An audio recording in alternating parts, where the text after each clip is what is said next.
O ato de ir ao dentista nunca foi exatamente um prazer para a maioria de nós, não é? Que na maior parte dos casos procrastina aquela ida ao consultório odontológico, já pensando no incômodo barulhinho metálico e angustiante do obturador que entrará em nossa boca enquanto estamos ali, na cadeira, quase paralisados, esperando que a mão do dentista seja firme e não trema, e torcendo para que aquele trabalho de uma fria precisão que soa como uma tortura necessária acabe logo. Essa pequena introdução já seria motivo suficiente para eriçar os cabelinhos dos braços daqueles que são mais sensíveis. Mas imagine você aí agora que você está assistindo o noticiário do dia em sua casa e descobre de forma perplexa que aquele dentista responsável por seu tratamento odontológico, na verdade, não é só um dentista, ele é também um assassino nas horas vagas que gosta de matar com crueldade, externando a frieza profissional que exerce durante seus atendimentos no consultório para o mundo obscuro da ganância, regado ao sangue que ele não se contenta em ver apenas nas bocas de seus pacientes. Sejam todos muito bem-vindos, eu sou o Marcos. Se você quer conhecer essa história aí tintim por tintim, já peço que você deixe um like nesse vídeo aqui, um comentário. Se puder também, entre pro nosso clube de membros, que sempre sai vídeo aqui com antecedência, também tem alguns conteúdos inéditos e me marque lá no @oinsólito. Combinados? Eu acho que é isso. Vamos aos fatos. Glennon Edward Engelman nasceu em 6 de fevereiro de 1927, lá na cidade de St. Louis, no Missouri, e era um filho da classe média que viveu em uma bela casa, sendo caçula de 4 irmãos. Seu pai era um membro da Força Aérea dos Estados Unidos e na escola ele se saía muito bem como aluno, um cara acima da média, mas sem um destaque especial ali em alguma matéria específica. A influência militar do pai o levou a servir o exército e a ser um combatente na Segunda Guerra Mundial.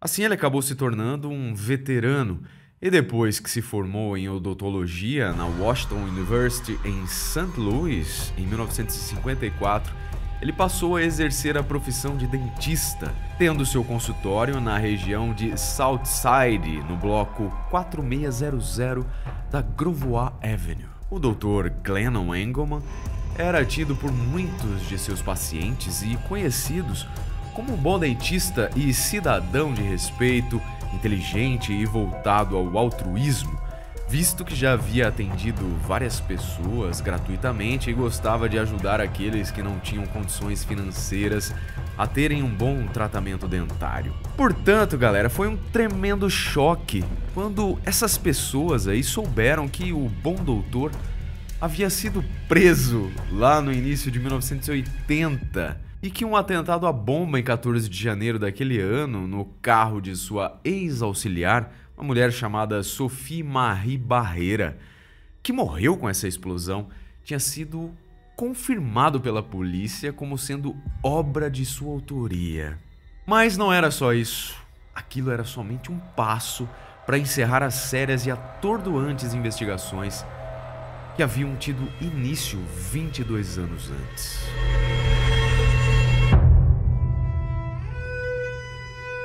O Dr. Glennon era tido como um homem sedutor pelas mulheres e foi essa capacidade sua de seduzir, acrescida com a de manipular o sexo feminino, que o ajudou a trilhar aquela que se tornaria a sua segunda e mortífera carreira. Em 1953, ele se casou com Edna Ruth Ball em Clayton, no Missouri. E logo após, em 2 anos, eles se divorciaram e se casaram novamente. Glennon com Eda G. Van Hest, em 20 de abril de 56, e a Edna com um cara chamado James Bullock, em 28 de junho de 1958. Mas apesar da separação, os dois continuaram bons amigos. Uma amizade que não muito mais tarde se mostraria acordada em uma trama maléfica.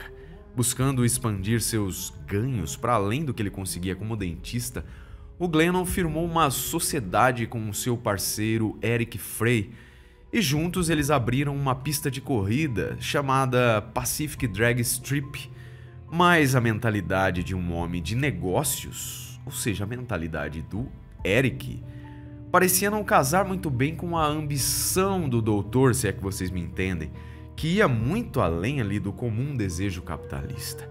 5 meses após seu novo casamento, Edna Ruth Bullock, a ex-esposa do Dr. Glennon, já era uma mulher viúva, pois seu marido James tinha sido assassinado aos 27 anos com 3 tiros, enquanto ele fugia de um homem que, apesar de ter sido avistado por testemunhas, não foi identificado. Mas o seguro de vida no valor de $64 mil que Edna recebeu na época fez com que a polícia a pusesse no radar da investigação, depois que, pouco tempo após a morte trágica do marido, ela entrou em uma sociedade com quem?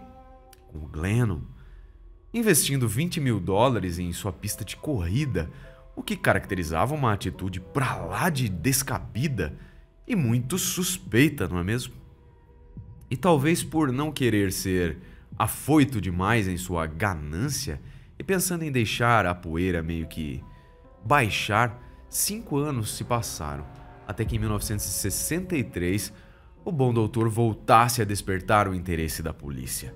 Durante uma construção no local de sua pista de corrida em 26 de setembro daquele ano, o seu sócio Eric Frey foi atingido por uma pedra na cabeça que o fez cair dentro de um poço fundo e repleto de dinamite que acabou por explodir junto com seu corpo. Sua morte foi considerada acidental, mas novamente algo já visto antes se repetiu. Sandy Frey, a viúva de Eric, que por coincidência era também sobrinha de Glennon, deu a ele $16 mil dos 25 que ela tinha recebido, do acordo de seguro de vida do marido. Dinheiro este que também foi investido na pista de corrida. Vai vendo aí, hein? Vai guardando os nominhos, pega um bloquinho de notas para anotar, que o caso envolve bastante gente, tá? Então, se liga aí. A essa altura do campeonato, pessoal, já dava para perceber que o jogo de interesse de Glennon envolvia não apenas o dinheiro de suas vítimas, mas também a sedução de suas mulheres. Sedução esta que as convencia de que ele merecia o prêmio financeiro que elas lhe ofertavam e que de alguma maneira, escusa, é bem verdade, elas sairiam ganhando com isso. Cara, a lábia do cara era um negócio nervoso, hein? Que isso? Mas por intempéries do destino, ou quem sabe até mesmo uma espécie de justiça divina, a tal pista de corrida, que aparentava ser um grande investimento, acabou falindo em 1964, fazendo com que Glennon voltasse a contragosto, a depender única e exclusivamente financeiramente de seus ganhos com a odontologia. Mas não pensem vocês que ele parou por aí.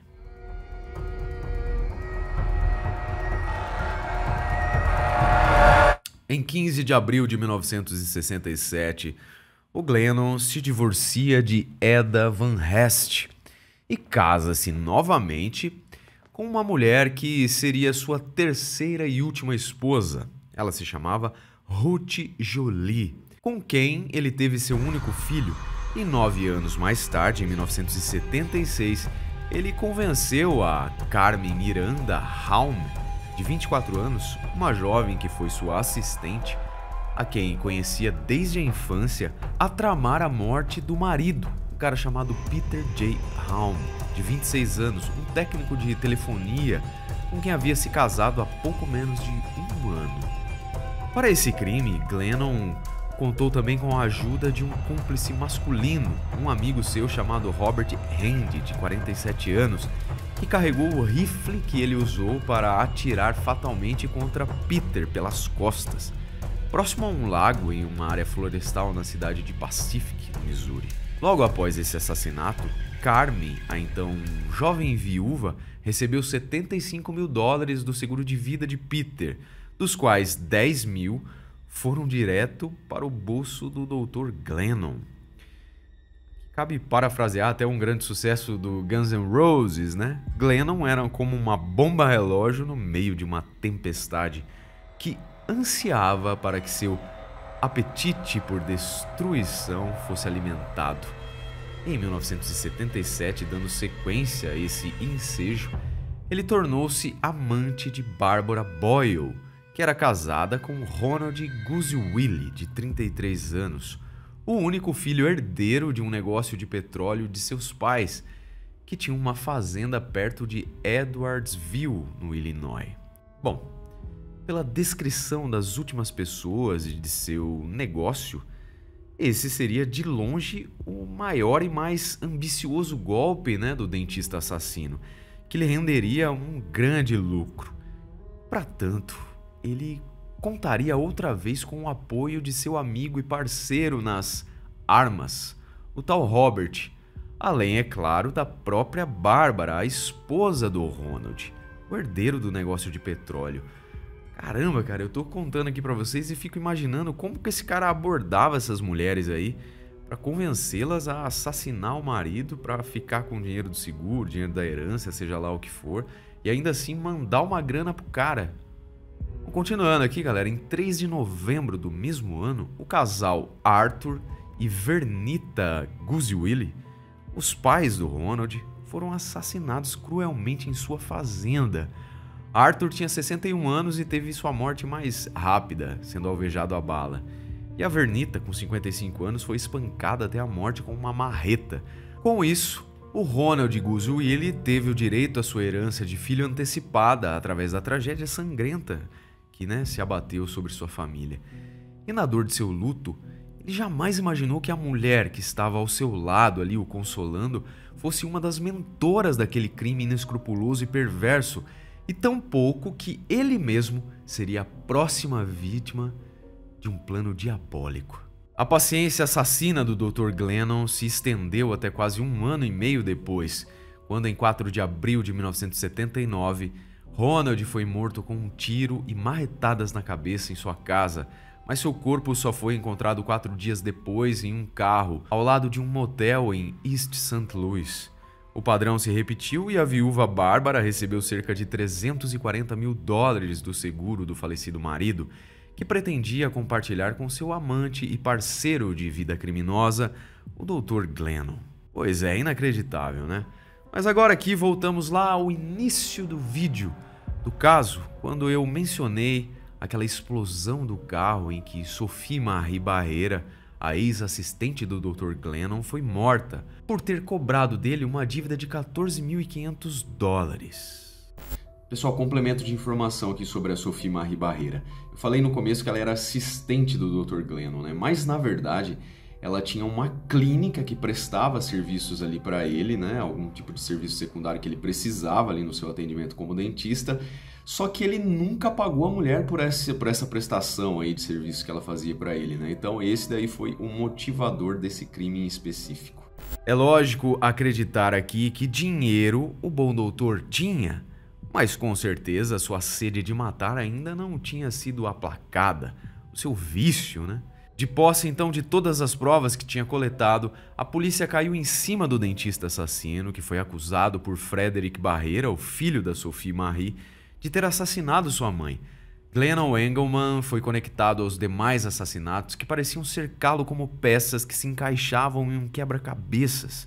E o ponto final em sua carreira mefistofélica, ou seja, diabólica, se deu ironicamente com o testemunho de uma mulher pela qual ele jamais pensava que seria traído, Ruth Jolie, sua terceira esposa. Ela se apresentou à polícia e confessou que Glennon se gabava a portas fechadas de ter cometido os tais assassinatos pelos quais vinha sendo investigado há tantos anos e que temia por sua vida, por, mesmo sem querer, acabar sabendo demais. Os investigadores exigiram dela provas para que ela fosse levada a sério. E numa operação em que ela levou um gravador, eles então conseguiram registrar toda a soberba psicótica de Glennon com riqueza de detalhes. Edna Ruth, a primeira esposa de Glennon, nunca foi condenada por falta de provas que a incriminassem. Em 1980, pela morte de Peter J. Halm, o Glennon foi sentenciado à prisão perpétua e Carmen Miranda Halm, a viúva de Peter, recebeu imunidade por ter testemunhado contra o doutor, que a seduziu para trair o marido. Sandy Frey, a sobrinha de Glennon, foi só uma garota inocente que caiu na lábia do tio, o deixando se aproveitar dela. Em 1981, o Glennon foi condenado nos tribunais federal e estadual do Missouri a penas de 60 anos e também prisão perpétua pelo assassinato de Sophie Marie Barrera, tendo escapado da pena de morte por compaixão do júri. E em 1985 ele admitiu na prisão sua culpa nos assassinatos da família Guzville, sendo condenado a mais 3 penas perpétuas consecutivas.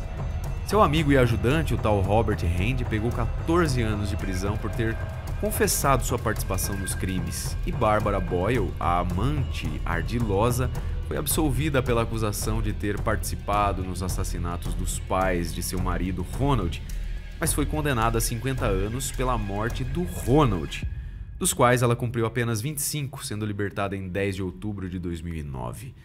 Quanto a James Stanley Bullock e Eric Frey, suas mortes permaneceram no limbo que separa a justiça daquilo que não se pode provar.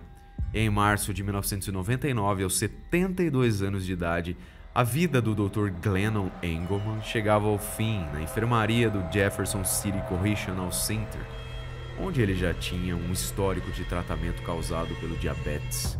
Embora algumas pessoas tenham dito que ele era um bom profissional, o diretor do presídio em que ficou aprisionado disse mais tarde, em uma declaração simbólica, ele não era um bom dentista.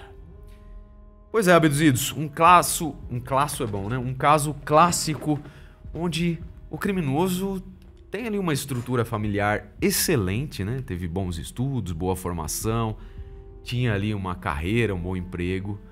Então, logicamente, podemos supor que não foram os fatores socioambientais que o transformaram nesse assassino frio e calculista, né? Meticuloso, sedutor no pior sentido da palavra. Claro que é sempre bom lembrar, né, que apenas estamos aqui nos baseando pelo que foi publicado a respeito do caso, né? A verdade realmente é meio que impossível de saber, né? Aquela história, abduzidos, tem sempre a versão de um, a do outro e a verdadeira.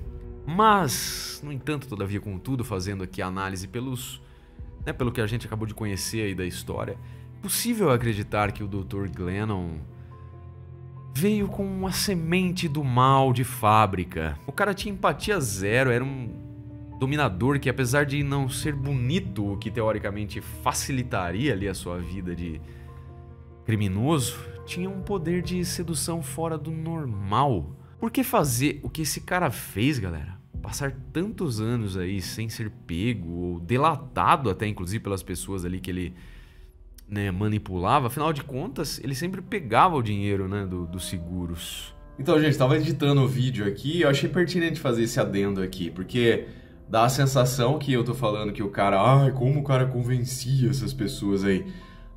Tem gente também que quer ser convencida, tá? Algumas pessoas aí podem até ter sido levadas ali pela inocência, mas não sei se todas, sabe?